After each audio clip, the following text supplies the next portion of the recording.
Hi. It had been raining for like a few short minutes, and I was going to, thought it might rain a little longer. I was going to show the flowers outside, but we're not. Instead, I think we're talking about politics, how it affects our speech and our education, our freedom of speech and our education. And one way is that the Supreme Court had said that money is speech, so it gave corporations bigger control, because we have in the last election the contribution from 40% of the 1%. So 40% of the top 100 people that have the most money in the country, 40% of them contribute to their special PACs for these contribute to the politicians, and these will cause the politicians to have to keep certain promises to make bailouts, like with the banks, of course, and subside and tax favors, like not taxing the 1% that the 40% that not to tax the 1% that has all the money. That 40% they give them. And anyway, so what I'm trying to say is that the people that contributed in the last election did it for tax favors, so they don't have to pay taxes, subsides and bailouts, and numerous other, like with the fracking. But anyway, how can we fix it? We need to have a disclosure on who is contributing to whom's campaign. I think we need to cap it amount. We should be able to on our tax returns or something to match our contribution to the people we want to vote for. We need to overturn that money is free is speech, because money is a currency, not a speech, and it's sort of it causes our freedom of speech to be almost null, because in a capitalist society, the 1% with more money and able to persuade the Senate and the Congress.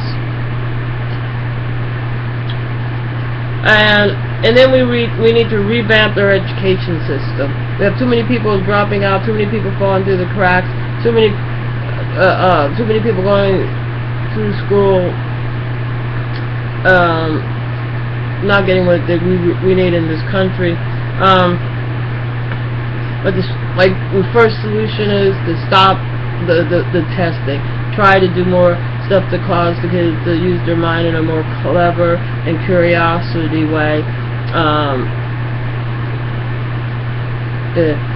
One by limited the class sizes to 20.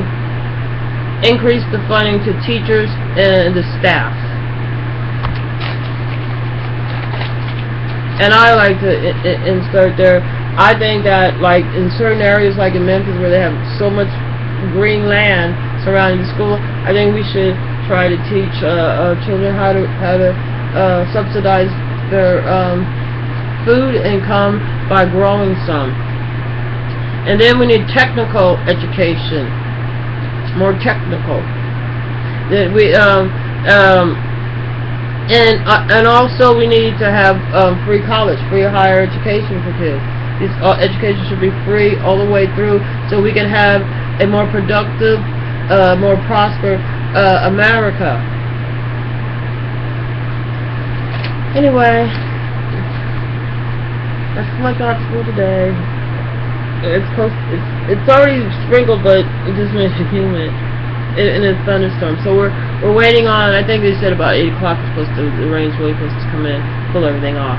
But let me just reiterate that we need to get big money out of the politics. We need to have full disclosure on how much is contributed to each campaign.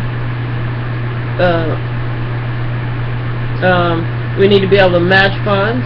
We need to have a cap on how much can be donated to each, if you ask me. We need to reinvent our education, revamp it, to where we have more prospering children coming out. It's not a competition between each American. It's only when outside people come in, like when they talk about Mexico or something. You know, I never seen Mexico as a real problem. I have seen, like, after World War II, you know, especially like with the women, the men came in and took over their jobs. So, and then like sometimes other times when I call, sometimes they invaded us, they come and take our jobs. You know, it's not closing off the borders. It's making job security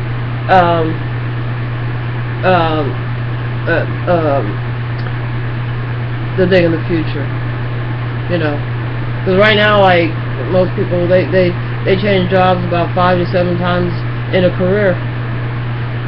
So anyway, hoping for rain on this Friday, this hot June, not too far off from July. if it's anything like so. Anyway, have a good evening. Have a happy Friday. Oh yeah, there's one thing I forgot. That it was like 1,600 families, and they gave 110